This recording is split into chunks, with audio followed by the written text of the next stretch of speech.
I'm the author of The Descendant Saga. The first book, Altar of Scales, just came out, and the second book, Cave in the Sky, is being edited, and books 3, 4, and 5, and 6 are already written. I'm working on number 7, plus a half dozen other related spin-offs all set in the same universe because I have a problem with words. But we're not here to talk about that. But, you know, the universe, the books, the science inside the science fiction.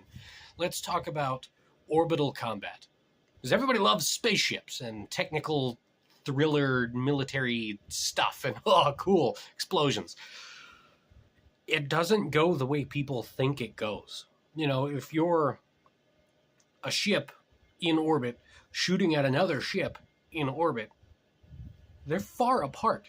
All right, it takes like 90 minutes for a ship to complete an orbit around Earth. And if you're orbiting a different celestial body, you know, depending on height, you know, orbital height and the size of the body and, you know, other objects close by. Let's say if you're orbiting Saturn and you have all of this cluster of moons that you've got to dodge the whole time, and freaking space rings, you know, the rings around the planet you got to dodge. It takes a little bit longer. So if missile leaves ship A, shot towards ship B, it's going to take a minute, right? They're going to know it's coming the whole time because there's no such thing as stealth in space. You feel me? So it's more of a less action, more suspense. You know, they're half an hour apart in their orbits, and ship B shot a missile at ship A, and so now you've got 15, 20 minutes while that missile's in flight before you have to worry about it actually, being close enough to be a threat to your ship. That's a long time. And you know it's coming the whole time. It's not like a pow, you're dead. Like, oh shit, that guy came out of nowhere. No, it's he's coming.